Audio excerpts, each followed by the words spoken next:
Morning, America! How are you doing today? I ought to say good morning, Canada. They've been a host to me for the last 3 days. So good morning, Canada. Beautiful country you got. Best thing about it, there's no people up here. You're not crowded at all. Lots of elbow room. Where are we at today? We are in Stewart, British Columbia. Almost said Alaska. We're in Stewart, British Columbia. And right around the corner down here is Hyder, Alaska, and I'm getting ready to go down there. It'll be the first time I ever touched foot on Alaska soil. Boy, Stan, you sure made a lot of good time all the way up in Alaska already. Well, I'm way at the southern tip, that big panhandle that comes down the Canadian coast. I'm way at the southern tip of that. So I've got a long ways to go still. I still got, maybe 1,000 miles before I actually get to the main Canada up there. So, all right, what are we doing today? We're in Stewart, Alaska, or Stewart, British Columbia, and Hyder. We're gold mining towns, gold and silver mines up in the hills. And I don't know, the mine ran out, and the town's kind of decayed down to where there are not much people, not much going on around here. Until I guess logging is the biggest thing around here right now. In between here, they've got this huge staging ground. Let me turn you here. That's where I'm parked for the night. Just a huge staging ground for, well, I don't know, something. I don't recognize any of the equipment around here.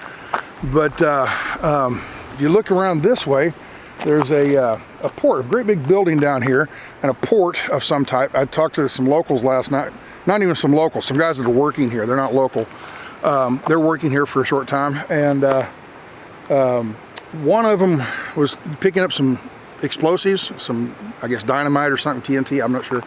And we're going to take it back home. It was stuff that was left over, I guess, and he's coming up to pick it up. And I asked him, is he a truck driver? And he says, no, I pick up with a gooseneck. And I'm like, oh, okay. And then the other fellow, he was a younger guy. He was probably about mid-30s, and he was underwater welder. And I'm like, wow, what are you underwater welding around here? He says there's a hydroelectric dam somewhere in the area. He says, I don't know where, I just got here, so I don't know what I'm doing yet. They just told me to go up there and do a job. He says, once I get up there, I'll find out more about it. I'm like, oh, okay. So anyway, he's an underwater welder, and he's going to go down inside the hydroelectric dam and weld or fix or maintain or something. I don't know. So anyway, those guys were interesting to talk to. They real manly men, he-men, yeah. So, all right, what are we doing here? Think what else I was going to tell you. The port down here, I don't understand. I don't really know what the port is going to be for bringing stuff in, like container ships, I guess. Maybe not huge container ships, but bringing things in to supply Alaska with, supply Canada with. But also to ship out things like logs and lumber and timber. So this morning I got woke up this ting ting ting ting ting ting ting ting. What the hell is that noise? It's off in the distance. I had the doors all closed and everything, and I could hear this ting ting ting ting ting ting ting, like half mile away. Ting ting.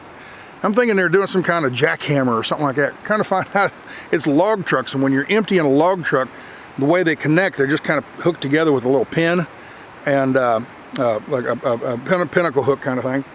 And when they're going over this washboard gravel, so that was my alarm clock this morning. Woke me up. They're coming in and out with logs. I got up and there was about 3 or 4 trucks lined up here on the road, and they're going over to this scale house looking thing right over here.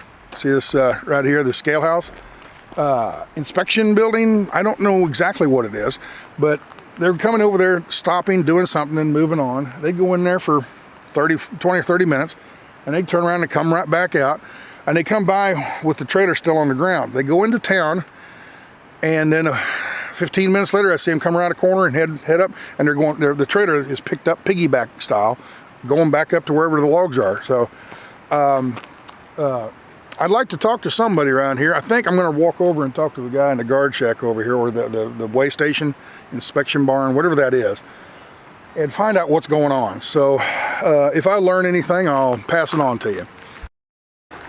I found out for you.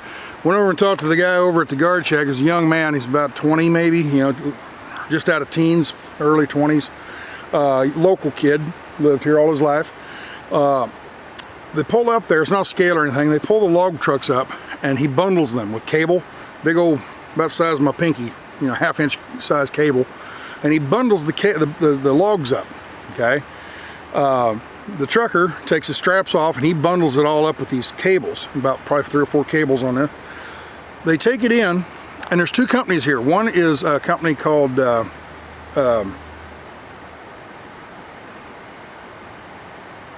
Yukon? No, that ain't it. Can't remember. Anyway, there's one company, and that's the port. They're building the port, and it's for machinery and industrial type stuff. And the other one is the logging company, and they go off to the other side. What they do is they bundle these logs up, and then a big high loader comes over and grabs them, picks them up off the truck drives away, and this thing takes them over and dumps them in the water. I'm like, why would they put them in the water? Well, they float. They're all bundled up and they float, and they push them out down into some deeper water. Okay, a big ship comes in, picks them up with a crane, sticks them on, and they load them that way. Instead of coming into this shallow port, they go out into deeper water. And I would have never guessed that. I knew they were somehow shipping them out. I just, where are they going? Because it's a dead end down there. So, and there's no big ships to put them on or anything. So they float them way out down the channel to where it's a lot deeper. So that's what they do with them. And the guy I talked to last night, the welder, this kid said that yesterday they brought in this other company. He says, I don't know, that's another company. They brought in a big turbine, great big turbine, and come in, unload it, and brought it over here, and I guess use this as a staging yard to get it all strapped down or whatever they did with it. And that's going up to that hydroelectric plant where the guy that I was talking to last night is on the construction crew, and he's the underwater welder. So what we're going to go down to Hyder. Supposedly Hyder has a lot of grizzlies.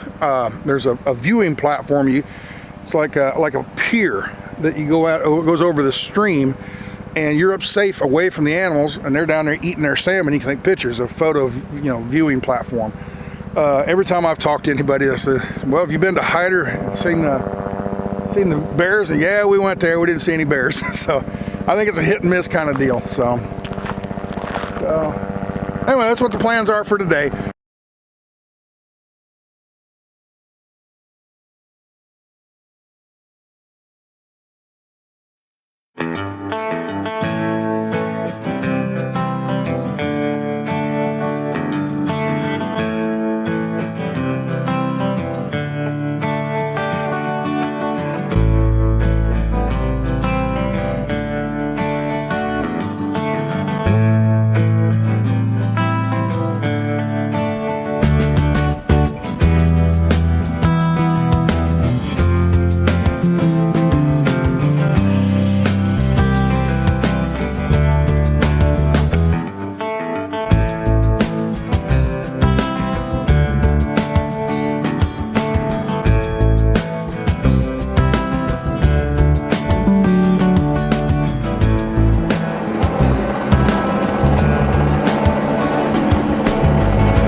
Yeah, remember last night I was talking to a guy down there at the hotel, and he said he was the underwater welder. Well, I found the lake that he's going to be working at. And here's the new spillway and the new dam, and somehow they're going to fill this all up and turn it into a hydro plant. So it's pretty. That's a Straight down cliff right there.